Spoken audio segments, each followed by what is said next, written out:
Never wait for hot water again with a tankless water heater from Plumbing Experts. Tankless water heaters are easy, convenient, and now more affordable with a no-interest financing for up to 18 months. Stop with the cold showers and wasted water and call Plumbing Experts today. It's the Weather Xtreme video. This is the afternoon edition. This is for Monday, the 14th of September. I'm James Spann. The focus, of course, will be on what is now Hurricane Sally in the Gulf of Mexico. So let's get right to it. First off, there's the upper air look across the country this afternoon, the steering currents, if you will. Of course, the main westerlies are a bit north of here. There's broad troughing north of here, and that's going to help slowly pull Sally northward. But the winds aloft are very light. The steering currents are weak, and the problem is the thing is not going to move in a hurry. There's the visible satellite view. The cirrus canopy with the system covers much of South Alabama. For the northern part of the state, a field of cumulus clouds. That was the radar at 154, and you can see the actual circulation center of Sally, which is south of Pensacola and Orange Beach. For the northern half of the state, it's relatively quiet, just a few spotty showers, and most places for the northern half of the state will be dry tonight. Temperature's still pretty warm today. We've got 90 in Tuscaloosa, but this ought to be the last day where we see a 90 for a while, and I think that's good news to most people. There's a flash flood watch in effect for much of central and south Alabama. Areas south of Sumter, Greene, Tuscaloosa, Jefferson, St. Clair, Calhoun, Cleburne counties, and points south down to the Gulf Coast. And, of course, we have hurricane warnings now for the Alabama Gulf Coast, the Mississippi Gulf Coast, and extreme southeast Louisiana. Tropical storm warnings over into the Florida Panhandle. In advance of Sally, there could be a few isolated water spouts this evening near the Gulf Coast. This runs through 7 a.m. tomorrow. And then during the day tomorrow, after 7 a.m., we have the level 2 out of 5 slight risk up into parts of Mobile and Baldwin counties in the Florida Panhandle. There could be a couple of isolated brief tornadoes in the spiral bands wrapping around Sally. And then on day 3, which is Wednesday, we have a marginal risk over about the southern half of the state. And again, that's for the potential of a few isolated tornadoes. And it's a rather conditional threat, kind of depends on the amount of instability we see, and that is very much in question at this point.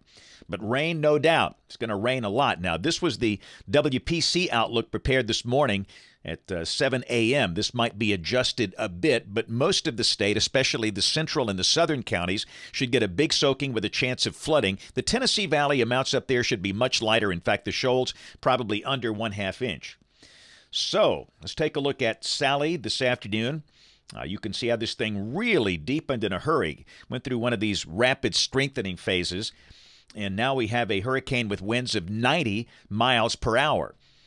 And this is expected to be a Category 2 at the time of landfall. Latest track from the National Hurricane Center has adjusted a little to the east, and this might miss southeast Louisiana. And remember, hurricane's not a dot. The wind and the rain impact will extend far from the center, but it does make somewhat of a difference. Remember, the west side is the good side. New Orleans, good side. No big problems there. The Alabama Gulf Coast on the bad side, the east side. And landfall will probably be tomorrow night on the Mississippi coast. It'll be skirting the mouth of the Mississippi River early tomorrow morning, then coming up on the Mississippi Gulf Coast early Wednesday morning, and then moving into parts of central Alabama during the day Wednesday. And then by Friday morning, it should be over central Georgia, somewhere between Atlanta and Macon, the circulation center. And again, there's growing concern with the rapid intensification we saw this morning of the Alabama Gulf Coast. This is the HMON, valid tomorrow afternoon at 4. And you can see if this were to verify, it's going to be a really rough ride for Dauphin Island. And I've said this publicly today. I would not want to be on Dauphin Island, period, because of the storm surge. And again, I just think folks ought to get out of there. Now, over in Fort Morgan, Orange Beach, Gulf Shores, you know, it's going to be awfully wet and awfully windy, but I think the true danger here is Dauphin Island. And again, just listen to orders from local officials, the EMA in Mobile and Baldwin counties. They've been through this before. This ain't their first rodeo, and they're good at calling evacuation orders down there. This is the storm surge projection for southern Mobile County and Dauphin Island, 6 to 9 feet. Over into Baldwin County, 4 to 6 feet. Mobile Bay, 5 to 8 feet. And that's going to push a lot of water inland on the east side of the circulation center. Then once you get over toward Destin, Panama City, 1 to 3 feet storm surge there. They will not nearly see the effects the Alabama Gulf Coast will see from this. This is the rain. Now, this is really an updated picture from WPC. This was issued at 1 o'clock today. And you can see they do have some 6 to 10 inch amounts coming through central Alabama with this thing. That's a lot of rain. So if you're in a flood-prone area, pay attention to flash flood warnings. Wednesday and Wednesday night when that really heavy rain comes in through here. And, of course, that purple down there in Mobile and Baldwin counties, that represents the possibility of 15 to 20 inches of rain. And needless to say, in addition to storm surge flooding, you got freshwater flooding as well. We have a high risk of flooding in the next 3 days over parts of Mobile and Baldwin counties back into South Mississippi, a moderate risk up to Birmingham. This is the WPC Day 1 through 3 excessive rain outlook. So elsewhere in the tropics, we've got 5, count them, 5 named systems on the board. Thankfully, only one is going to affect the United States, and that's Sally. Paulette came over Bermuda this morning. That's moving out into the North Atlantic, the open water. We've got Teddy. That will likely become a major hurricane. That might be close to Bermuda down the line, but that will recurve.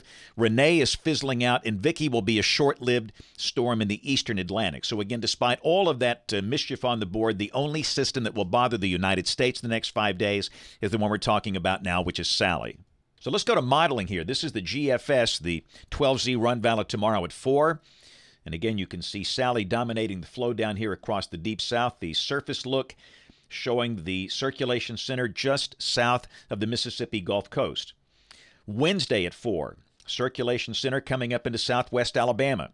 And again, just soaking rains on Wednesday. In terms of wind for central Alabama, we'll probably see winds of 15 to 25, maybe gusting to 30. But understand, we do not expect any big power outages. This is not like an Ivan or a Frederick where it just rolls through here. This is a slow-moving system. It's going to have time to weaken, so wind should not be a problem. Heavy rain will be the problem. And again, maybe a few isolated tornadoes along and south of the path of the circulation center. And then Thursday, what's left of the system is moving over into Georgia, and the weather should start to improve. I think this Thursday will be a day with rain slowly ending from west to east, maybe Thursday morning. And then Friday, we're dry. Friday should be a beautiful day. Lots of sun. We start the day in the 60s, the high around 80, and the weekend looks nice. This is Saturday. Many spots are going to be in the 50s Saturday morning. The high Saturday around 80, and the same thing on Sunday. Maybe a few showers for the southern part of the state, but for north and central Alabama, the weather looking awfully nice, and it's going to feel just like fall. Here's a week from today, Monday the 21st. Westerly's getting a little farther to the south, and again, we're in a pretty dry air mass, maybe a few isolated showers for the southern half of the state. Let's go out 10 days, Thursday of next week, the 24th. Look at the trough in the east, ridge in the west, and here comes a front, and that'll bring more cool air in here. So just maybe we're done with the 90-degree heat for a bit. We typically have 1 or 2 days in October with a chance of 90, but they're starting to fade pretty fast. Here's the rain for Birmingham. This is the GFS ensemble. The mean is now between 5 and 6 inches, and there's pretty good consistency in all the members here. So that's a whole lot of water, and a lot of that's going to be tomorrow night, Wednesday night, and the Thursday morning. But the numbers look good. Tomorrow, 85. After that, 70s for a while. Look at the 50s showing up Sunday, Monday, into early next week for a very, very nice touch of fall here. That's it for the Weather Xtreme video this afternoon. We'll have notes on the blog. The next video here by 7 o'clock tomorrow morning. If you can't catch us this evening on ABC 3340 News at 4, 5, 6, and 10 o'clock. Thanks for watching. Have a great evening, and God bless. There are better ways to keep cool. Call KS Services and receive a new Bryant unit with no payments and no interest for 18 months. Stay cool now and pay later. Visit callks.com for more.